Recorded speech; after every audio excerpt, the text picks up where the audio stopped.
Excellences, Monsieur le Président de la République, c'est un insigne honneur doublé d'une légitime fierté pour les membres du Conseil économique, social et environnemental ici présents de sacrifier en cet instant solennel au rituel de la remise officielle du rapport annuel 2013 du Conseil économique, social et environnemental, conformément à l'article 27 de la loi organique portant organisation et fonctionnement de notre institution. Il s'agit du premier rapport que le Conseil économique, social et environnemental a le privilège de vous présenter depuis son installation le 8 mai 2013 par votre très haute et auguste autorité.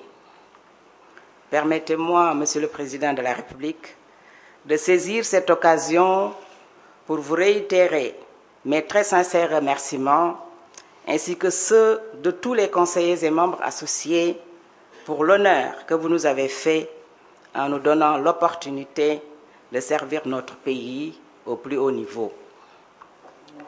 Je voudrais à ce propos me féliciter de la pertinence de votre choix qui a permis à cette quatrième institution de la République d'avoir en son sein des hommes et des femmes de valeur venus d'horizons divers, aptes et engagés à remplir leur mission avec foi et abnégation. Monsieur le Président de la République, depuis son installation, le Conseil économique, social et environnemental, dans un souci d'accompagner le gouvernement dans la prise en charge des préoccupations des populations et de votre vision, a identifié des thématiques sur lesquelles de larges concertations ont permis de vous apporter sa contribution. Au total, durant cette période, le Conseil économique, social et environnemental a tenu 2 sessions ordinaires, dont la session d'installation et 2 sessions extraordinaires. Ces sessions ont été l'occasion de passer en revue 8 thèmes sanctionnés plutôt par autant de rapports et d'avis. Pour ce faire, 94 réunions de commission, dont 65 séances d'audition, marquées globalement par le passage de près de 200 structures publiques et privées, ont été tenues. Nous avons en annexe la liste des structures auditionnées. 16 structures et sites ont été visités et 8 ministres de la République ont été entendus en séance plénière.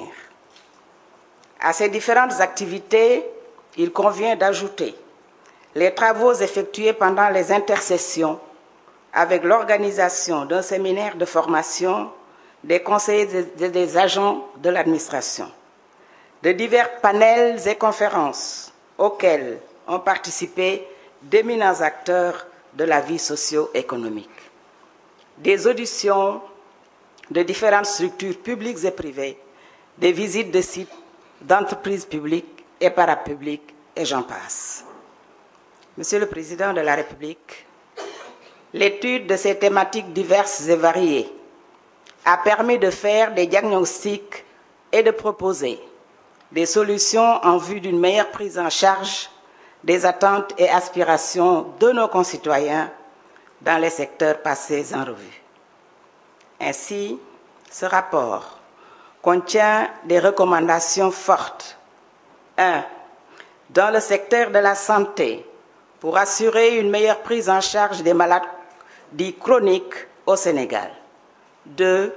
Dans le secteur de l'agriculture, pour développer l'entreprise sénégalaise par une juste combinaison des potentialités de l'agriculture familiale et de l'agrobusiness. 3. Dans le secteur de l'environnement et du cadre de vie, pour assurer la salubrité de nos villes et campagnes. 4. Dans le secteur de la culture, pour faire de nos acteurs culturels des opérateurs économiques par des stratégies pertinentes de renforcement de la protection de la diversité des expressions culturelles sénégalaises et de promotion de son rayonnement. 5.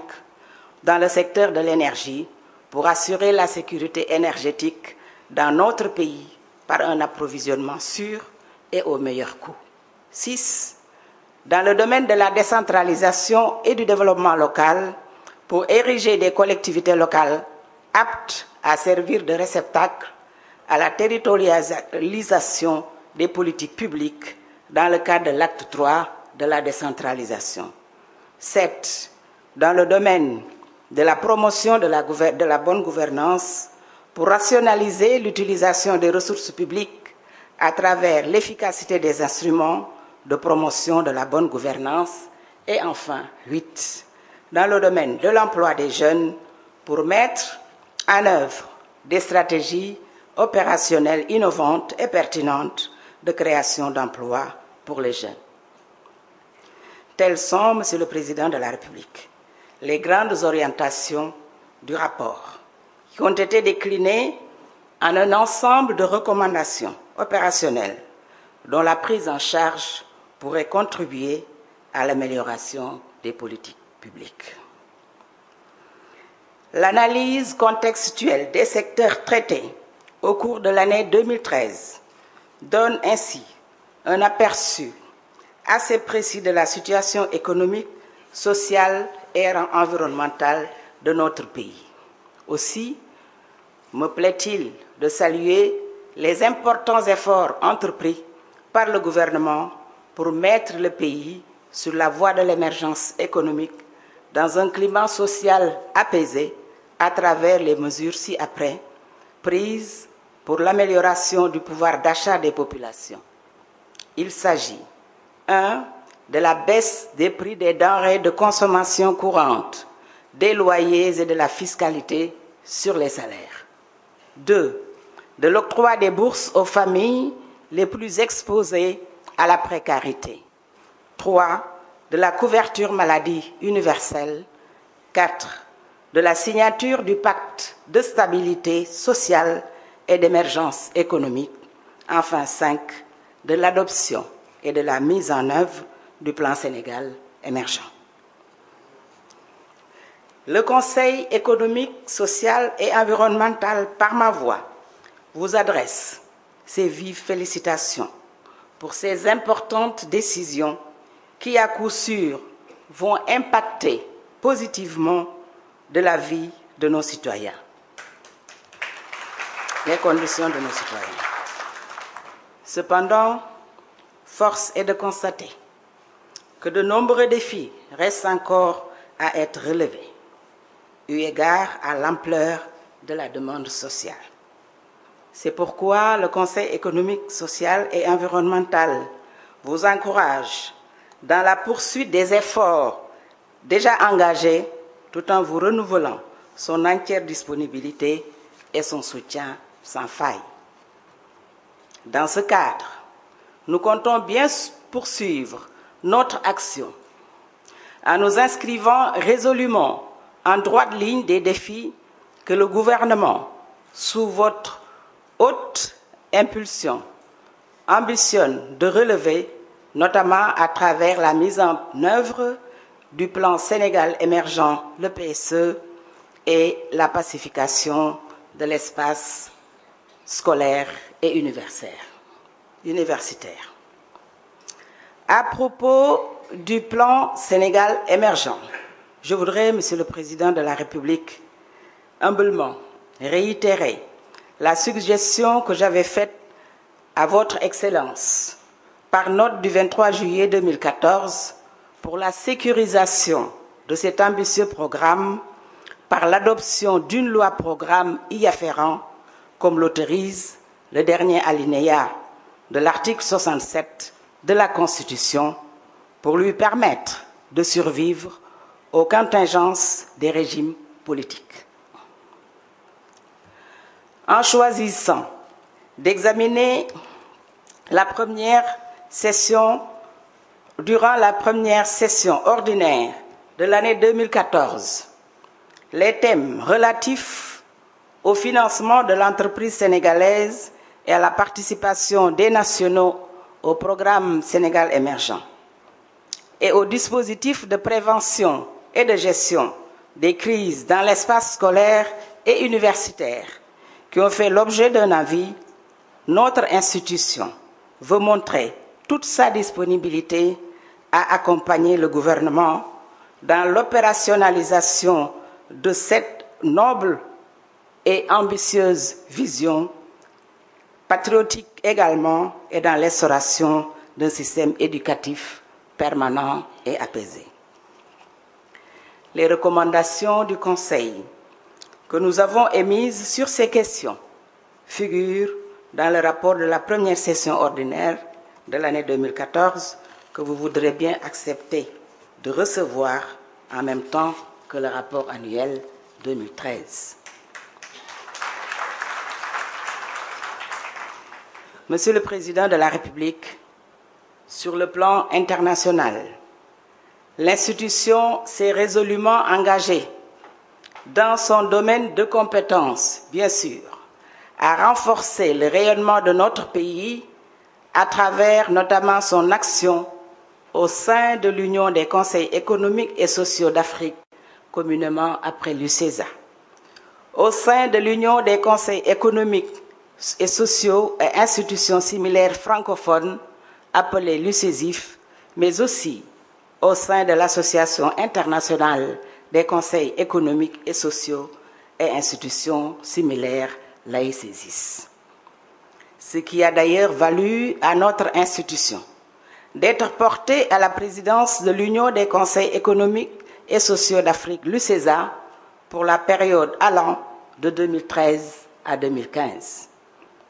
À cet effet, je voudrais à nouveau saisir l'heureuse opportunité que m'offre la cérémonie solennelle d'aujourd'hui pour vous remercier de l'appui dont nous avons bénéficié en application de vos hautes instructions de la part des autorités gouvernementales lors de l'organisation de l'Assemblée générale de l'UCESA tenue à Dakar au mois de février dernier. Il faut par ailleurs noter que le Conseil économique, social et environnemental a pu, en termes de coopération, signer 3 importants accords de partenariat. Il s'agit, premièrement, d'un accord avec le Conseil économique, social et environnemental du Maroc sous votre haute autorité. 2.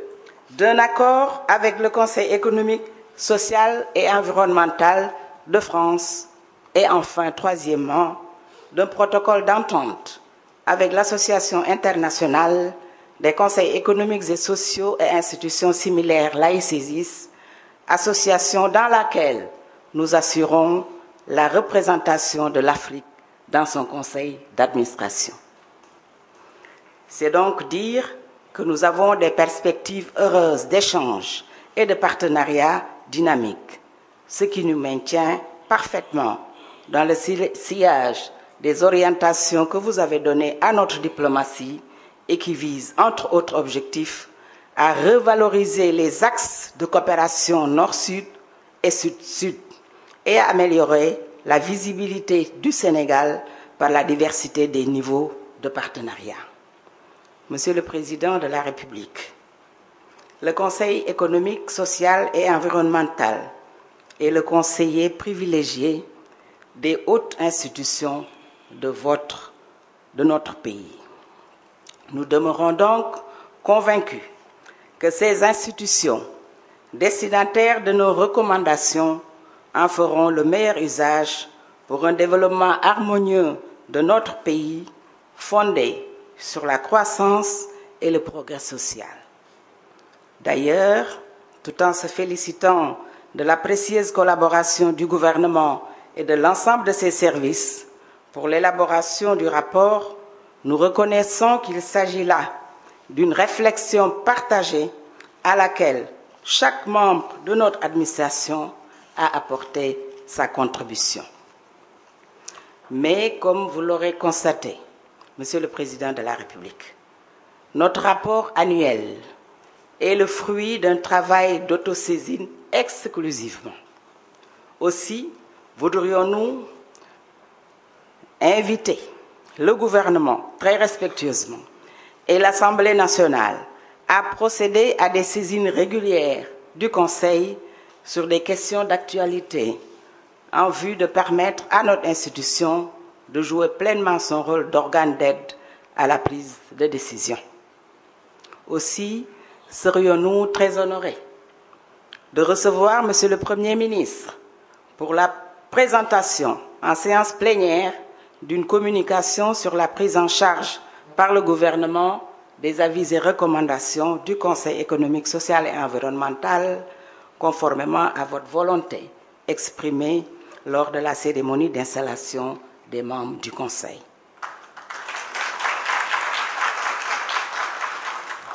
Monsieur le Président de la République, il ne nous reste plus qu'à sacrifier au rituel républicain de remise du rapport. Je voudrais donc terminer et, avec votre permission, vous renouveler toute la reconnaissance des membres du Conseil économique, social et environnemental de votre pays pour la confiance que vous avez placée en nous et pour tout l'appui que vous ne cessez de nous apporter pour nous permettre d'accomplir nos missions dans de bonnes conditions. Je vous remercie.